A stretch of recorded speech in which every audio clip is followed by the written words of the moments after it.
A private investigation firm alleging in a new court filing that Joe Biden's son, Hunter Biden, is actually the subject of multiple criminal investigations. The firm claiming that Hunter is involved in investigations relating to, quote, fraud, money laundering, and a counterfeiting scheme. The documents coming to light during Biden's ongoing case with an Arkansas woman who allegedly had his child. It's a paternity case. Joining me now, former 2016 Trump campaign manager, senior advisor to the 2020 Trump campaign, Corey Lewandowski. Corey, happy holidays. Great to see you.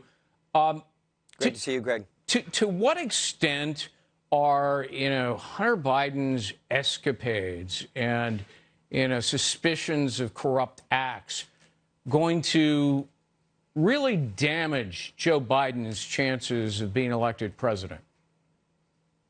Well, clearly, Hunter has been the focal point of the Biden campaign now. And what's really interesting, though, is the pass that Joe Biden has gotten for Hunter's activities. No one wants to talk about Burisma. We don't really know how much money Hunter has made from his contracts overseas. He's now the subject of an ongoing lawsuit through the paternity problem that he has down south. And we know that he has to do a deposition. And this woman is asking how much money he's made over the last 7 years, which would trace back to the period of time when his father was the vice president of the United States. The really interesting part here is that the mainstream media, by and large, is ignoring this entire story. And when Joe Biden's asked about it, he says, hey, it's a family matter, and that's the end. Can you imagine for 1 second if Donald Trump or Mike Pence had the same issue potentially transpiring, and their answer was, it's a family matter? It would be merciless attacks on them. But, hey, it's different sets of rules for Joe Biden and the Democrats. Joe Biden has had to wrestle with his son's questionable activities for years. And now there's a new videotape that's emerged of NBC's Tom Brokaw calling out potential corruption by Hunter Biden and confronting Joe Biden about it. This dates all the way back to 2008. So this is nothing new to anybody who's actually paying attention, is it? It's not new, but remember what Joe Biden said when this was brought to his attention when he was the vice president of the United States. He said, my office doesn't have time for this right now. So he literally just poo-pooed this idea. They knew about it. We've seen the pictures now of Hunter and Joe golfing with their business partners. Clearly, something probably illicit took place overseas. It'd be very interesting to know how much money Hunter Biden made from his direct relationship with his father serving as the vice president of the United States. It is a direct correlation. Look, what we know is Donald Trump made a phone call and the House Democrats decided to impeach him over a phone call and a transcript, which everyone read and agreed there was nothing wrong with and the call was perfect. Joe Biden actually went on television and bragged about the fact that if something didn't transpire, they were going to hold $1 billion.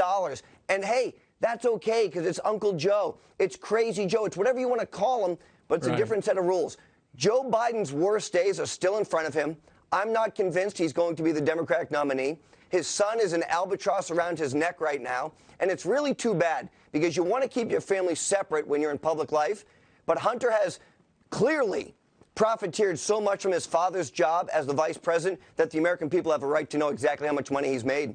I want to ask you about the Inspector General's report. If you read it all the way to the end, it appears that there were 51 inaccurate statements, errors, omissions, deceptions, false representations, and outright lies, not to mention the doctoring of some critical evidence by an FBI lawyer. But it appears that the FISA court's presiding judge, Rosemary Collyer, only cares about that particular lawyer. Does that suggest to you that the FISA court, isn't taking this seriously and maybe trying to protect people at the top of the FBI, formerly like James Comey?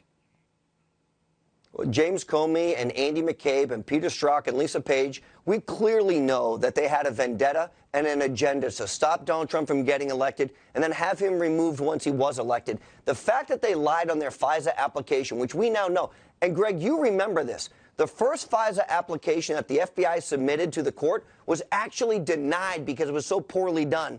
Then they sole source stories, came back with the second application, and that FISA judge accepted it. We would call on John Roberts specifically to review the FISA review process and hold people accountable. That is a lawful document when you sign that FISA application that says it is honest to the best of your knowledge. We have no opportunity in a FISA application to hear the other side, the defense side. And look what that FISA court did to people like Carter Page, a man who was never charged with a crime, but an American who's being spied on simply because he wanted to see Donald Trump win an election.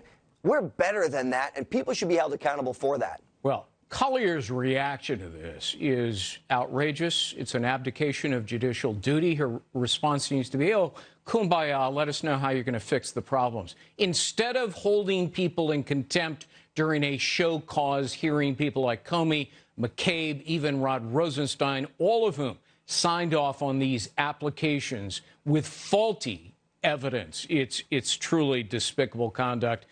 And on the part of the FISA court in particular. Corey Lewandowski, thanks for being with us.